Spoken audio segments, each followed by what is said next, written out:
So guys, I am excited. It is new TV week. And this is one that's going to be a little bit less controversial for everybody, I hope. Except for the people that are like real strongly against borderline porn and hyperviolence. The Boys, season 4, coming out, I think Thursday? Maybe Friday. Thursday or Friday. So soon. Very, very soon. And I have 3 interesting theories about where this season's going. I have enjoyed The Boys since season 2 dropped. I went back and binged season 1, I think the week after season 2 dropped. And then I had to wait for season 3, and then I watched Gen V, and here we are. So it has been a breath of fresh air for the superhero genre, industry, whatever you want to call it. It shook up the Marvel formula when the Marvel formula was getting boring for many, and the DC formula had pretty much fallen on its face. And it brought some stylized hyperviolence that fit the story. It was gratuitous, but it fit the plot. It fit the narrative of absolute power corrupting absolutely. It fit the narrative of the Disney-fied evil superhero corporation. It parodied, but it also warns about modern day realities. It's an excellent piece of satire, I would call it. Just phenomenal show. We know what to expect from season 4. Homelander is going to continue to be evil and manipulative and extraordinarily childish. His son is going to get dragged into this, and I fear for the boy. It's going to be a rough one for his son. The Deep is going to continue to be the subservient backstabber. Maeve and Starlight are going to be doing it in their respective ways. They are on the run, in hiding, and fighting back however they seem to have to. A-Train looks to be having a crisis of conscience, but I've thought twice now that he was going to flip to the good side, and the cynical corporatization of superpowers just dug its hooks back into him again. So I don't have high hopes that this will be the final time and that he suddenly becomes a good guy.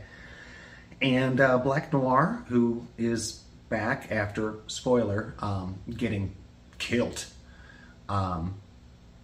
My assumption is that he is brainwashed Sam from Gen V.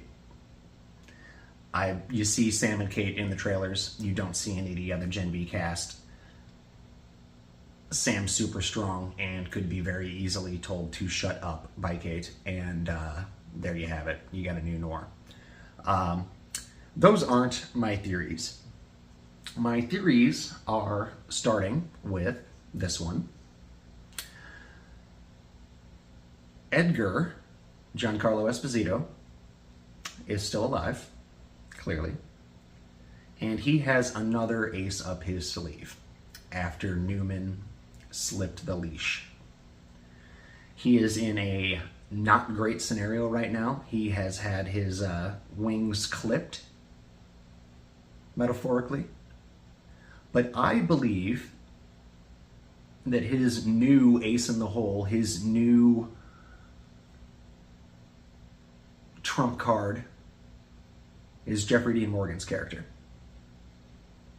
I suspect that there is a lot more behind him than we suspect. I think Butcher working with him is something that Edgar has engineered or manipulated in some fashion. And I suspect very, very strongly that Dean Morgan's character has permanent powers or has access to the 10th V. I very strongly suspect that those two characters are linked. we'll see what happens, but that is the first of my theories. I think it'd be super interesting to see Edgar working behind the scenes again, this time to bring Newman down, and Homelander, I suppose. Edgar now has 2 enemies he needs to deal with, so I think that would be a cool touch. Initially, I thought that the redhead Firecracker, I believe she's going by, initially I thought she was going to be Edgar's plant, and she may still be. She may still be, because she's the right age. She would have been easily manipulated by Edgar, because she appears to be in her, mid-late 20s, so a little bit younger than Newman. But yeah, Edgar definitely has a role to play, and I, honest to God, think that Dean Morgan's character is going to fill that role. The next one's going to be controversial to a lot of people, and it hurts me to say it, because it is one of my favorite characters, if not my favorite character, and what many, myself included, consider the heart of the team. But I think Frenchie's going to die.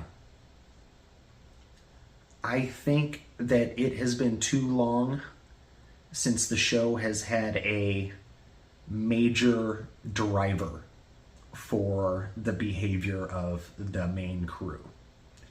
There's only so much teamwork making the dream work to bring down the big bad corporation that this team can continually put up with the hardships they've put up with.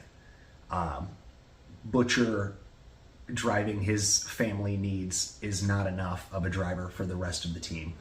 And I think Frenchie dying is the perfect catalyst for the boys fighting back. I hope it's not true, but I really do expect it to happen.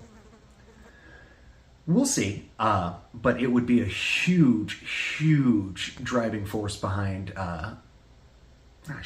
why can't I think of her name? Kimiko. She could go absolutely berserk trying to track down his killers. And there is that scene where you see him getting brainwashed by Kate and kidnapped away. So we know he's going to be under threat. We know he's going to be in danger. But I do suspect that the stakes haven't been high enough for the main cast for a little while now. And I think they need a major death to show that. I wish it wasn't Frenchie, but that's the one that I expect it to be. He is one of the few characters in the show that you can honestly, get behind. He's a genuinely good person. But I think for the sake of storytelling, he's got to go. And lastly, I haven't really looked up much theory crafting about Gen V into season 4 of The Boys, or how they connect, or really any of that. I've just watched the trailers a couple of times and watched each season of both shows once. But I suspect the age looks like it could be right. I suspect that Sister Sage, the new character, is Marie, the bloodbender from Gen V's little sister. I think it would be a nasty twist that Vought's publication side was keeping the two of them apart, knowing full well that they were both supers, and that they might not even know. Sage might not know about her. She might know about her sister. It's a mess. I think it could be some good storytelling. I think it would be a good way to tie season 4 of The Boys and season 2 of Gen V together. I think that would be an interesting and good choice. And I don't know if it's a little bit racist to just assume or hope that the 2 female black characters are related. But I really do hope that. It feels like they planted a seed that the little sister is going to be more important eventually. And I know that there's no other real connection aside from the apparent age and the fact that they're both African American females. But I feel like it might work.